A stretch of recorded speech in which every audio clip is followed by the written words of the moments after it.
Hey, what's going on, guys? I hope you guys are having a good day. I'm Dr. Boyce Watkins from Your Black World and the Black Business School. Just in case you were wondering what that was all about, I just decided that it would be fun to kind of start the podcast off with a little bit of music to get us ready while I let everybody know that we're live. Somebody said spit some bars, Doc. Oh man, y'all gonna have to pay me money to get me to do that. I have actually spit bars online, but I'm not gonna do it today. I think there's a point where you just know you're too old and too corny to be a rapper. But anyway, what's going on, everybody? I hope you guys are doing well. Please hit the thumbs up button. Please hit the share button, the subscribe button. Also, don't forget wherever you're watching, if you want to get notifications from YouTube directly whenever I go live, take 1 second right now, hit that notification bell. Just look right there and hit that little notification bell, and that will let you know when I go live. Because because I enjoy talking to you guys, I'll try to go live a few times a day here and at the Black Financial Channel and stuff like that. So please hit the thumbs up button, share and subscribe and all that stuff. And yeah, I will be playing the music in the beginning just because I think it's fun. Shout out the city that you're coming in from. Please shout out your city so we can know what cities that you guys are coming in from today. All right, so here's what's going on. You guys, give me a yes or no. Have you been following the whole situation, the whole rape lawsuit against your boy Antonio Brown? Antonio Brown, who plays for the New England Patriots, who played for the Raiders for about 30 seconds, and then he switched over to the Patriots after acting a damn fool on Instagram and forcing the Raiders to release him. And now he's with the Patriots, and so he gets to the Patriots. And now, mind you, this man's had drama on top of drama on top of drama. And now there's big drama in the sense that a young lady has filed a lawsuit and has accused him of several acts of extreme sexual misconduct and even accused him of rape. Her name is Taylor. Her last name is Brittany Taylor. And she has not hidden her name. She's actually telling everybody, this is who I am. This is my name. Check me out. I will cooperate with whatever investigation may be out there. It's really fascinating to observe. This is kind of crazy. Now I see King Black Panther 9000 is from Miami, Florida. I think that's where Antonio Brown is from. I know he's from Florida. They got a lot of great athletes down in Florida. And so, you know, it's kind of deep to watch this kind of happen. So let me break this down for you. Okay, so here's the thing, right? Right now, I've been watching a lot of the commentary as it's been going on. I'm interested in this case because I'm interested in anything that affects Black people, particularly Black men, and accusations against Black men, public accusations. I think that the media is not fair when talking about Black men. I think that Black men are seen as the sexual predators of the earth, even though we weren't the original rapists in this country. We know this, right? We weren't the ones who were running around raping and castrating people and and burning them alive and hanging them from trees and doing sick things like bringing your children to a lynching. Like, who does that? Why would you bring your, if you're gonna lynch somebody, do it privately? Wouldn't you? Wouldn't you be ashamed if you felt the urge to lynch somebody, right? Wouldn't you be a little embarrassed about that? But no, let's bring the kids. Let's teach them the family traditions. Like, what the hell, man? It don't even make no sense to me. But that's the country we live in, and that's what it is. And so that tradition continues in terms of how the Black man is perceived in America and around the world. We are seen all around the globe in a negative light, particularly due to things like media and music that portrays us in a negative way. David Banner, who came on this platform not too long ago, talked about how he actually realized after he went overseas and saw what the transformation in hip hop was doing to the image of the Black man around the world. He actually said, I can't do this no more. I can't do this no more. And I respect him for that. And also another friend of mine, a guy named Speech. You might know him. He was from that group Arrested Development. I don't know if anybody remembers Speech. I remember, Lord, I really been real stressed, down and out, losing ground. Well, anyway, Speech from Arrested Development did a great docu-series called The Nigger Factory. And he breaks down and explains what the kind of the niggerization of music and how that's actually played a part in unfortunately reshaping the image of the Black man in America. So with that said, though, here's the thing. While we can certainly talk about the racism that's out here, you can defend Black people and still confess that Antonio Brown's been acting like a damn fool. Antonio Brown's been cooning and clowning and acting in ways that I thought were just kind of immature and ridiculous and unstrategic for so long. I mean, it was strategic that he got the Raiders to release him, but come on, man, seriously. Like, I mean, don't get me wrong. I'm not saying he's a bad guy. I'm just saying that some of that stuff is a little bit crazy, a little bit over the top. Definitely risky in the sense that, he's got a lot to lose. He's sitting on millions of dollars. you're going to have a lot of people watching. A lot of things are going to potentially happen that can harm you and harm your family and your ability to keep your wealth and build a generational legacy. So for example, things like women, situations involving women are typically one of the top reasons that men get taken down. Powerful men, athletes, entertainers, politicians, whatever, right? There's a guy, Justin Burns, who was lieutenant governor, who's actually going to be the governor of Virginia, if I'm not mistaken. And he had a couple of accusations from 15, 20 years ago that just popped up out of nowhere. And that was enough to make people doubt that he was qualified to be governor. I did not agree with that because I did not see a lot of adequate evidence. And I think that we should question this whole Me Too environment where it's like I can just accuse anybody of anything at any time and people are going to believe me just because I said it. That's BS. That's nonsense. You can't buy into that culture. But here's the problem. For a black man, you have a problem. We talk about this as statistics. There was a concept called Bayesian priors. Bayesian, Bayesian. Bayesian priors are built on this idea that says that what I know about you before I talk to you is going to play a part in how I interpret everything you do, right? What I know about you already, what I already think about you is going to shape how I calculate probabilities of your guilt or innocence moving forward. So if my image, for example, if my image of the white woman is that, is consistent with media, that she's pure and gentle and can never hurt a soul and would never harm a fly, then if somebody puts a white woman on trial for murdering somebody and she has a good excuse, she says, oh no, I was being abused and that's why I had to shoot him, then I'm going to say, yeah, she doesn't look like she would do something like that, so I'm going to let her go. But you put a black man on there, big 6'5", dark-skinned brother named Tyrone up there, and the same situation, same story, then the jurors are like, he looks like he might have killed somebody, so let's go ahead and lock him up just in case, right? That's where Bayesian priors play a role. That's where the image and the perception of the black man ends up harming you when it comes to you getting a fair shake. That's why you can get fired faster than everybody else, because you can make the same mistake as anybody else and they're going to see it in a whole different light. Or when I was a professor at Syracuse University back in the day, before I left all that stuff and decided to create a black institution, I remember that that teaching white kids was a very fragile relationship. If the bearded white man down the hall goes to class and makes a mistake, the students are thinking, oh, the professor made a mistake, but he's still the professor. The black man makes a mistake, it's like, oh, this Negro is not qualified. This is an outrage. He's not good enough, right? Again, it goes back to their prior preconceived belief about whether I was qualified in the first place, right? So with Antonio Brown, there's a lot of prior preconceptions of him that will shape how this plays out. So apparently, according to what I've been reading I've read a ton of articles about this case. I've been watching lots of commentary and analysis and kind of thinking it through and processing it. I even took a nap on it to think about it. According to what I'm reading, Brittany, is it Brittany Young, or is that her last name? I keep getting her name. I'll make sure I get her name right. Sorry, guys. I should, out of respect for her. Brittany Taylor.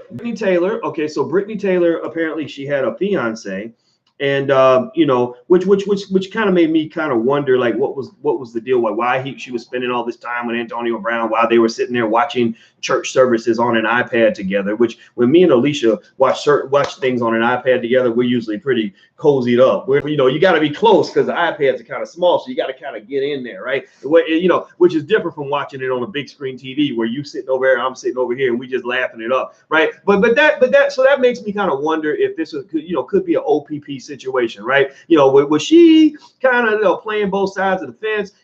She's got a fiance now, but did she always have that fiance the entire time she knew Antonio, or did that kind of happen later? Is the fiance the fallback guy? Because you know how women, young. I mean, let's just be real. Come on, seriously. Tell me if you know what I'm talking about. Young women, they kind of have the bad boy that they're interested in, right? And then they have the good guy that's maybe the safety option, the guy that's going to marry you and have kids with you, right? But then you got the bad boy where he ain't good for you, he ain't no good for nobody, he's a dog, and he ain't shit, but you want him anyway. You can't help it because a million years of evolution has wired you to chase the high testosterone alpha male who just happens to have $15 million in the bank. Can I get an amen on that? Do y'all know what I'm talking about? Seriously, that's the duality of attraction. It's fascinating. It is what it is. Ain't nothing to be ashamed about it. But y'all know, some of y'all ladies in here, maybe if you're in your 40s, you probably, maybe that's how you looked at Tupac, right? You wouldn't have married Tupac. You didn't want him to be the father of your kids,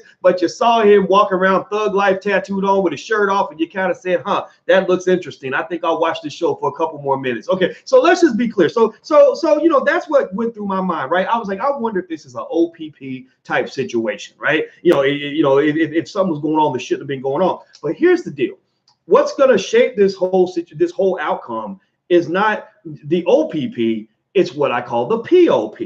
The POP is going to shape the entire outcome of this whole Antonio Brown situation. The POP stands for politics of perception. The politics of perception. What does this mean? Well, what this means is that nobody knows what happened between these two. I don't know. You don't know. Maybe, I mean, when we're talking, we're pretty much just, expressing innuendos and propaganda and rumors and whatever, right? Nobody knows, right? We know what she put in the lawsuit, but then we know what Antonio's saying, right? So nobody really knows. Nobody's really qualified to say, I was there, I got video evidence, I know what happened. Nobody really knows. But what's going to shape this? And why did I talk about Bayesian priors earlier? Well, because the politics of perception is going to shape the outcome of this whole thing. And from every indicator I got on this, I was taking notes, writing things down, kind of analyzing it. All the notes I'm making here tell me that the politics of perception weigh heavily against Antonio Brown at every level, not just him and his behavior. That's one level. But here's some other factors that you may want to consider. And actually, before I move on, please take 1 second, hit the thumbs up button real quick. Please hit that thumbs up button if you haven't done that. Also subscribe and hit that notification bell if you want to be notified by YouTube every time we go live. As you know, this is the home for intelligent Black people. So if you're not Black and intelligent and love your people, then you probably want to get the fuck out. This ain't the place for you. So we don't need a big crowd. I need a quality crowd. I'm not chasing quantity. I want quality. So if you are a quality Black person who loves your community, you're a Black man who loves and respects Black women, you're a Black woman who loves and respects Black men, and you love your community, then this is the place for you. But if you don't, then you should probably go somewhere else, because I'm sure there's some coonery out there you can enjoy. So please hit the thumbs up button, share, and subscribe button if you haven't done that. That really, really helps. And that notification bell will make sure you're notified when we go live. All right. So here's the deal. The NFL has a big problem with this whole case. First and foremost, the smallest of their problems is the fact that this happens to be the 100th year anniversary of the founding and the creation of the NFL. Right? This is their centennial, I guess they call it, or whatever, right? And this is just as a little side note, y'all, for Black people who don't believe that we should start our own league. Did y'all know that the Chicago Bears, I think, were purchased for like $500, and now they're worth about $2.7 billion? Did y'all know that the Bears were purchased? It was either $500 or $100. I can't remember which one, but it was some tiny amount of money that almost any family could have afforded if they saved their money. But if you snooze, you lose. If you don't have vision, then you can't get the big rewards. So that's why I say to people like the Jay-Z's and others, have some vision, man. Imitate Ice Cube. Go start a league. Cube is going to be a billionaire, partly because he creates things. He doesn't just, bandwagon and whatever. But moving back to this, the NFL is on their 100th anniversary. They're trying to look good during their centennial celebration. Unfortunately, Antonio Brown and this conversation about this dude has dominated the media, and it has become a spectacle. It's become just, a circus. And I don't think they like this very much. And now you're throwing in the mix of Antonio Brown's ridiculous behavior, him fighting with his coaches and everything in Pittsburgh, to him going out to the Raiders and then acting a damn fool out on the Raiders, to the point where I really wondered if they were going to review the rules to see if any rules were violated in terms of how he used social media as a way to force the Raiders into trading him after they invested in him. I mean, he did a rope-a-dope on the Raiders. He made them think he wanted to be there, and then he orchestrated this plan to get them to break up with him. Almost like those relationships where somebody doesn't want to break up with you because they don't want to be the bad guy, so they just treat you like shit until one day you just say, I can't take it no more. Then they say, okay, all right, well, I gotta go. All right, see you later. Oh, you sure now, right? So really, I think that they were already paying attention to this. It's hard not to. But then remember, the NFL has a huge domestic violence issue. They have a huge problem with the public perception, POP, politics of perception, type POP. This is what's going to get Antonio Brown. The politics of perceptions means that it's going to be the perception that they're concerned about that will lead them to say, you know, we could throw this guy under the bus for our own benefit and ain't nobody going to care. You know, we could just go ahead and just kick him off the team or keep him off the field, you know, for as long as we want. And ain't nobody really gonna care that much. A couple people will be mad, but it ain't like there's gonna be a public outrage. You know, Antonio Brown's not, you know, he's not Colin Kaepernick, right? Like, you're not going to have people coming to his defense and saying, we're going to boycott the NFL because you won't let Antonio Brown play. And there's something in the NFL called the commissioner's exemption, if I'm not mistaken. That's what it's referred to. The commissioner's exemption. Let me read this to you. The exempt list, the commissioner's exempt list. The exempt list is a special player status available to clubs only in unusual circumstances, which this is. The list includes those players who have been declared by the commissioner to be temporarily exempt from counting within the active list limit. Only the commissioner has the authority to place a player on the exempt list. Clubs have no such authority, and no exemption, regardless of circumstances, is automatic. The commissioner also has the authority to determine in advance whether a player's time on the exempt list will be finite or will continue until the commissioner deems the exemption should be lifted and the player returned to the active list. That translates to, we could just kind of put you in a holding cell, brother, and just never let you play, you know, until we finish dragging our feet on a really long investigation. Like we could just, you know, do a Guantanamo Bay on your ass. Remember Guantanamo Bay, where they would be like, oh, we're just going to hold you just while we figure out if you're a terrorist or not, and you just might be there forever. But you're not actually under arrest. We're not going to put you in jail or nothing. But we're going to kind of put you in this place that's kind of like jail, where you can't go anywhere. But we're going to hold you there while we go look into this thing, right? So ultimately, you know, the ability to delay his return to the field, I think is an asset that they may end up using. Here's what the NFL won't do, in my opinion. I don't see the NFL doing nothing. I do not see the NFL doing nothing. They're not going to sit there and do nothing because they're going to get too much criticism from people who already accuse the NFL on a regular basis of going light on people with domestic violence issues or whatever, right? You had Tyreek Hill that signed with the Kansas City Chiefs for, I think he got some monstrous amount of money, right? And it was after he had that recorded conversation where he told his baby mama something like, you know, bitch, you need to fear me or something like that. It was something crazy like that, right? You had the whole situation with Adrian Peterson. You had the whole thing with Ray Rice punching his wife out. You got a long list of accusations of bad behavior on the part of athletes, on the part of NFL athletes. And some of them engage in bad behavior, right? But then again, sometimes, you know, it's he said, she said, and these guys are young and they end up in situations with people that may not have their best interests at heart, including not just the women, but also their agents and managers and everybody else. And I just feel bad for these poor guys because I wish that they had mentors around. I'd love to mentor some of these guys and just hang out with them. And if they listen to me, I could be like, hey, you know what? Don't do that. I don't think that's going to work out for you, man. Here's what you should do with your money, but here's what you should do with your life. Your life is a bigger investment than your money. So let's talk about that, right? So here, that's the first reason why I believe that the NFL is going to take is going to take Antonio Brown off the field. I do believe that, and I don't believe they're going to put him back on the field anytime soon. Second issue that they have is his team. Does anybody know? Can anybody give me the name of the owner of the New England Patriots? Who owns the New England Patriots? Somebody put his name in the chat. Give me his name. And then don't just give me his name. Tell me he was caught up in a ratchet ass scandal a few months ago. Can anybody tell me what that scandal was? What happened with, yes, Robert Kraft? Thank you, Antonio Bowman. What happened with Robert Kraft a few months ago? Let's Google it. Google is your friend. Let me just read this to you. Let me see here.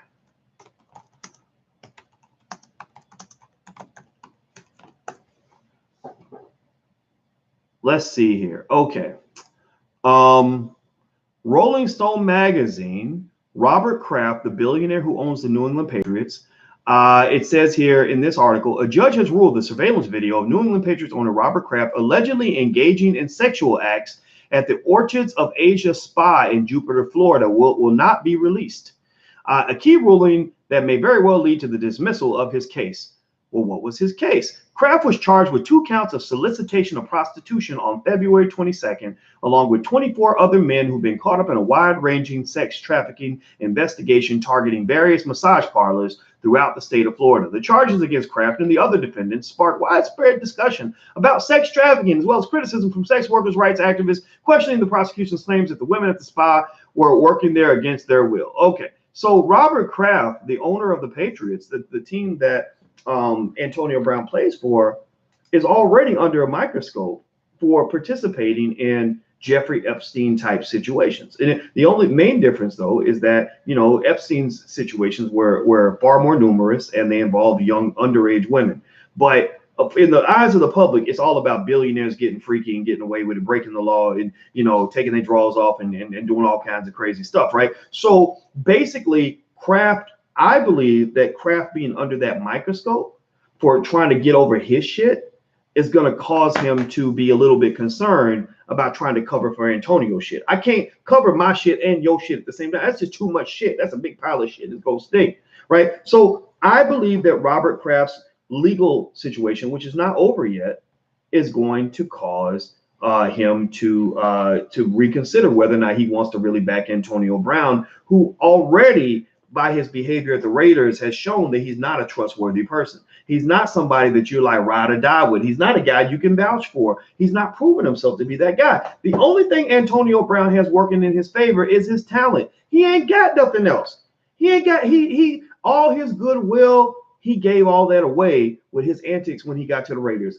All the respect he had. Jerry Rice, another great wide receiver, who's right there with Antonio Brown as far as the league's all-time greats. You know, even he was on TV saying, you know, man, this guy lied to me. You know, he called me and told me that he wanted to come play in the Bay Area, and I helped him out. And this dude just made these things up. So I don't think that I think that if Bob Kraft was going to go hard for somebody, I don't know if he would do that for this guy. Maybe Baby's talent enough to make that happen.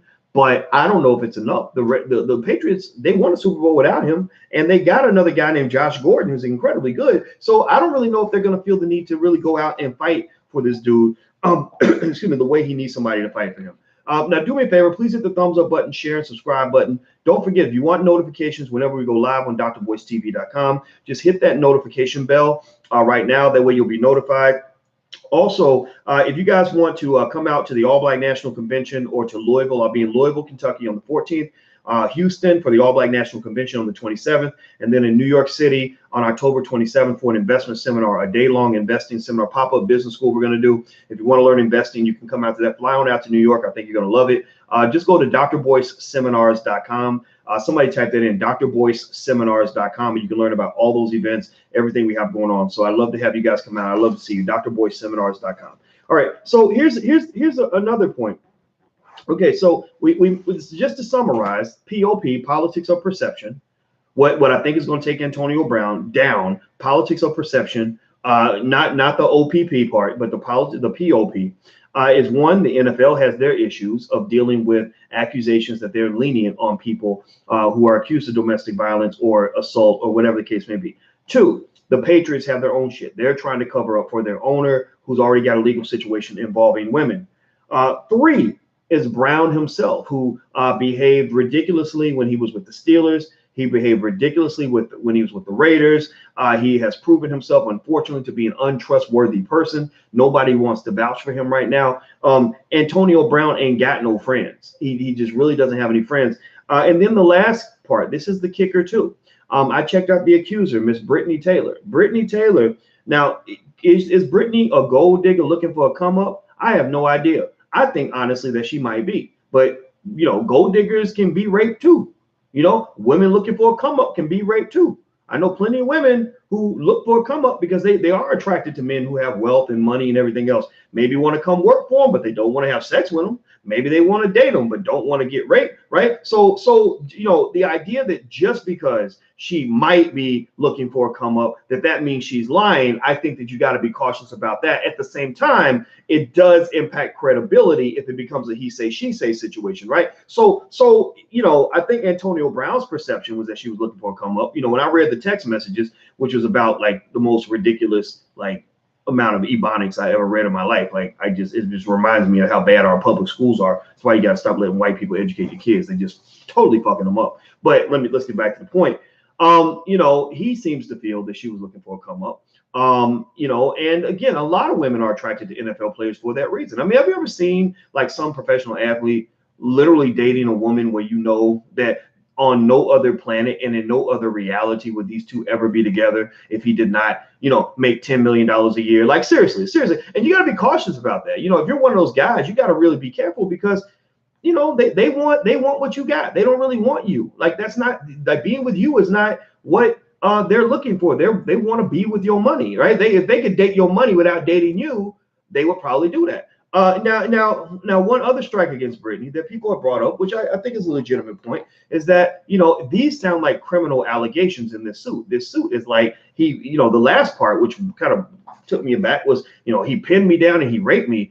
And I'm like, that's a crime. Like, did you call the police? Like, or, she said, I think she said she called her mother, but I'm like, your mother's not a cop, so I think that, if you're going to pursue that later, if your intention from the beginning was, I'm going to deal with this, I'm going to fight back, then, you would have called the police first. So you'd have a police report to back up your civil suit. So, coming back later on down the line, right? Remember, this all allegedly happened in 2017 and 2018. Last time I checked, 2018 was 9 months ago. So my question would be, why did it wait so long? Why didn't we talk about this? Why wasn't this conversation happening a year ago? I don't understand that part. And I think that that's an important and logical question to ask. But remember, this ain't about TRUTH. This ain't about truth at this point because nobody knows the truth.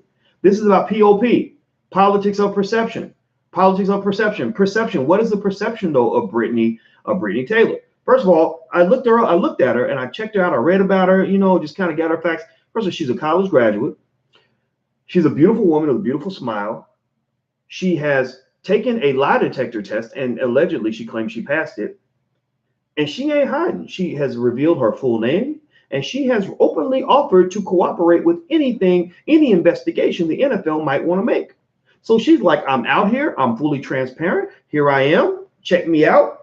I went to college. I have a beautiful smile. I don't think that works well for Antonio Brown in the court of public opinion because his reputation is already trash, right? So at the end of the day, Brown has no allies or defenders. Brown has no allies. Like nobody's really going to say, I know for sure Antonio Brown did not do this because I just know Antonio would never do something like, ain't nobody really going to go out there for him like that, in my opinion. But she's going to have a lot of allies. She's going to have a ton of allies. She's going to have women's groups supporting her and getting on the NFL saying you should do something about this. There are going to be a lot of men who will either support her or just remain quiet because they don't want to be aligning themselves with Antonio Brown. So what's going to happen, I believe, is that the NFL is going to say, okay, this is our chance to kick a field goal in POP, in the politics of perception, the court of public opinion, which would be COPO. Is that right? COPO, the court of public opinion. There you go. And the COPO. We're gonna improve our POP in the COPO, right? So we're going in the court of public opinion.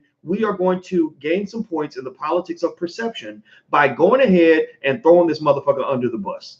Like literally, I don't think the NFL is gonna feel bad throwing Antonio Brown under the bus and saying, yeah, we don't know if he did it or not, and we're not gonna say he did it because we're not gonna be out here accusing him of doing something that he did not do. But we do have this commissioner's exemption, which is the trump card. Spades, dominoes, motherfucker.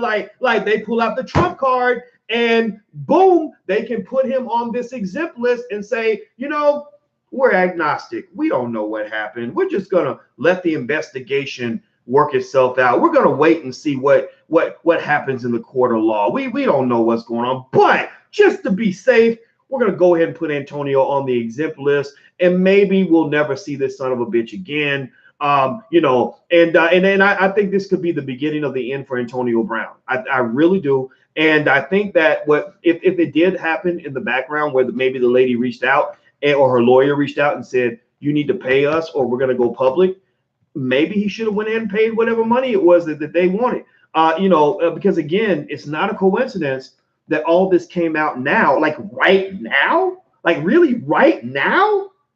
Think about this. This allegedly happened 2 years ago. It's coming out right now, not a month ago, not 6 months ago. Now, not right before the Super Bowl or in the middle of the season. Now.